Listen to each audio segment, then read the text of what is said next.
Assalamualaikum warahmatullahi wabarakatuh teman-teman. Saat ini saya akan menunjukkan salah satu keunikan alam, keajaiban yang terbentuk dari alam, yang dilatar belakangi oleh sebuah legenda, yaitu adanya sosok orang yang bertapa yang menginginkan hidup abadi. Ikuti terus di perjalanan kami, Bongkotan Pring.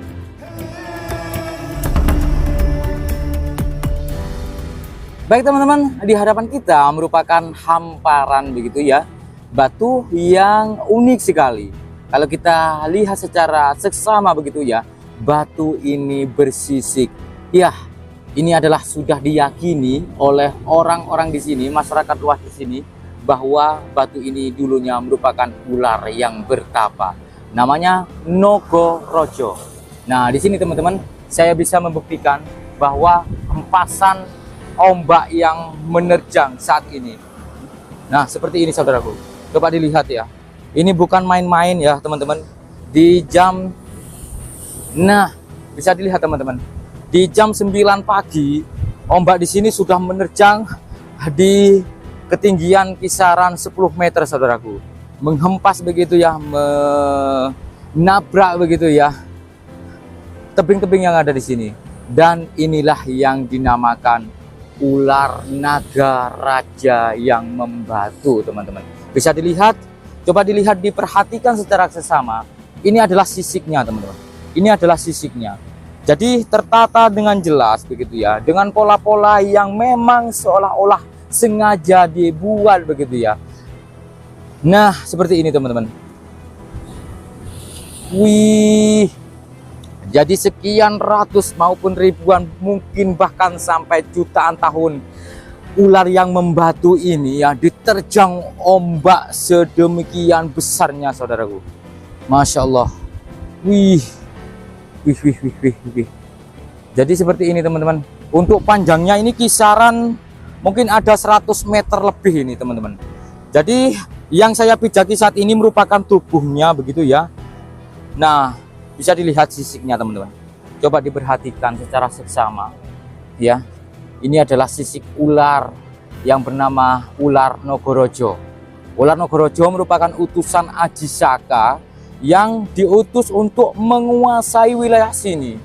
Namun warga sini menolak dan memberontak, sehingga bertarunglah ya semua warga di sini ya dengan secara kompak begitu ya. Bertarung dengan naga raja atau ular raksasa itu, dan kalah teman-teman. Ular raksasa tersebut kalah, sehingga dipotonglah ular tersebut menjadi 3. Dan disinilah bagian tubuhnya begitu ya. Ekornya berada di Banyuwangi dan kepalanya berada di Malang. Wih.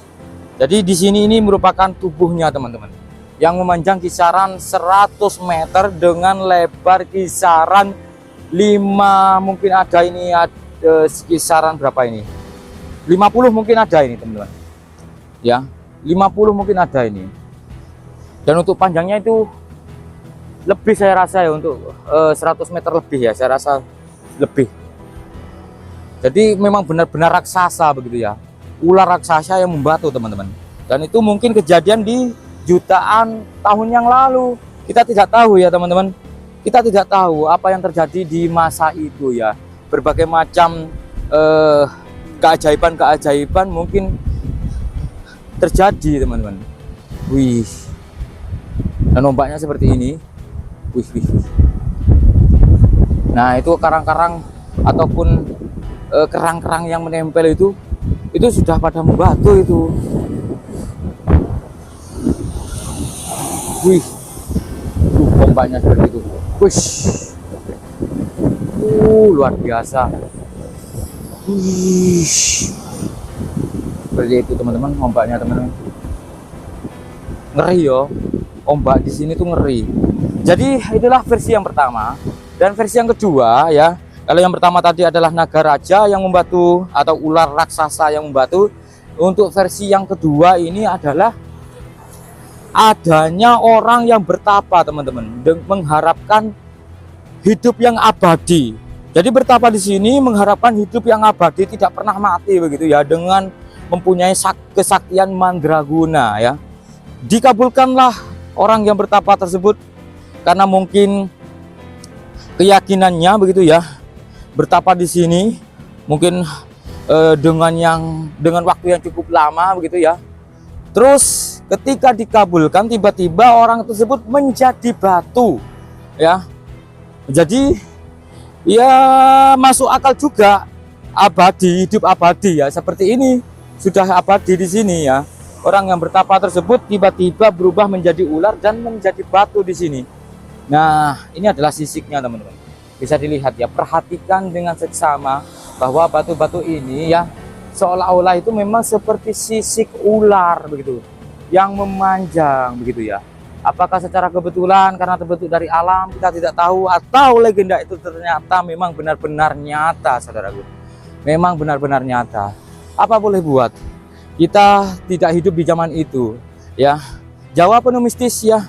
Perlu digarisbawahi bahwa Jawa yang pada umumnya Indonesia itu penuh mistis, saudaraku.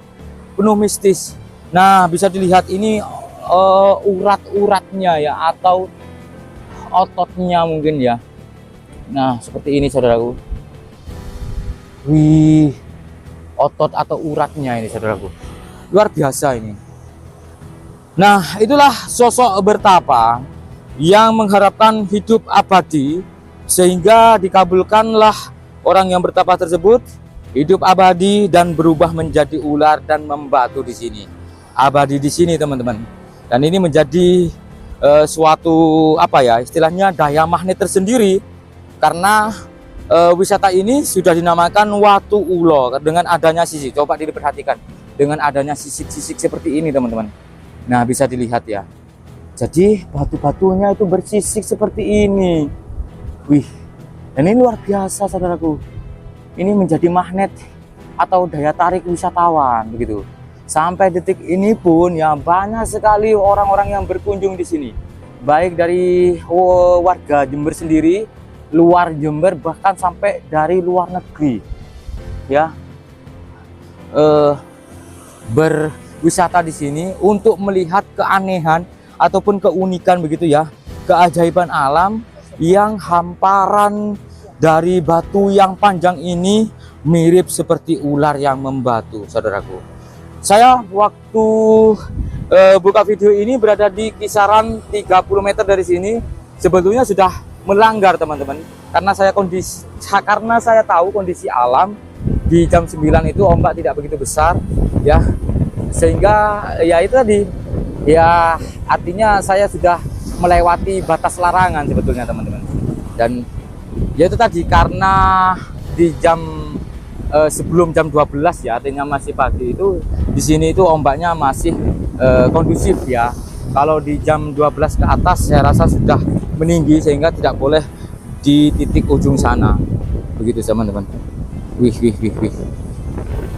luar biasa. Nah, ini teman-teman, dan bisa diperhatikan ya, batu-batu di sini itu ditata sedemikian rupa ya, bukan dengan tangan-tangan manusia, tapi ini adalah terbentuk dari alam, atau bisa jadi memang benar legenda itu benar-benar nyata.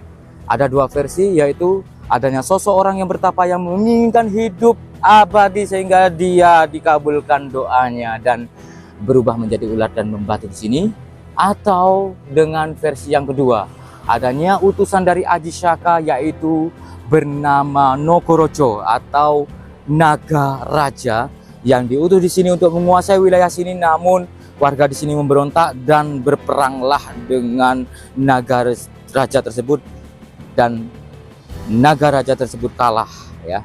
Naga Raja tersebut kalah dan dipotong menjadi 3 bagian.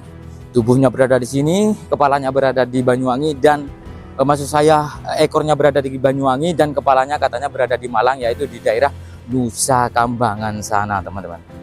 Oh, Balai Kambang sana maksud saya. Wih. Ini adalah ekornya, teman-teman. Bagian tubuh ya yang agak bagian belakang begitu ya. Dan bisa jadi di bawah dari pasir ini ya, itu masih ada bagian-bagian tubuhnya itu begitu. Mungkin karena tertutup ya, tertutup pasir, sehingga hanya terlihat bagian-bagian atasnya saja ya, teman-teman. Nah, oke, seperti ini saudaraku. Dan ini luar biasa ya. Wih, Kalau kita coba melihat di bagian sini, di bagian sini mengeras begitu sudah teman-teman.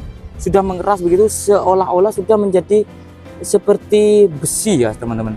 Nah, sudah menjadi seperti besi. Dan kalau kita lihat dari sini, seperti inilah kondisinya ya. Nah, seperti ini kondisinya. Wih, ini adalah watu ulo. Dalam bahasa Jawa, watu adalah batu, ulo adalah ular, yang artinya batu ular, yang berada di Desa Sumberjo, Kecamatan Ambulu, Kabupaten Jember, Provinsi Jawa Timur. Semoga bermanfaat dan luangkan waktunya teman-teman ketika kalian sudah penasaran ya untuk melihat lebih jelas lagi secara dekat adanya batu ular ini. Kalian bisa lihat di sini, datang ke sini dan bisa searching di Google Maps Watu Ulo Jember. Semoga bermanfaat dan wassalamualaikum warahmatullahi wabarakatuh. Rahayu, rahayu, rahayu.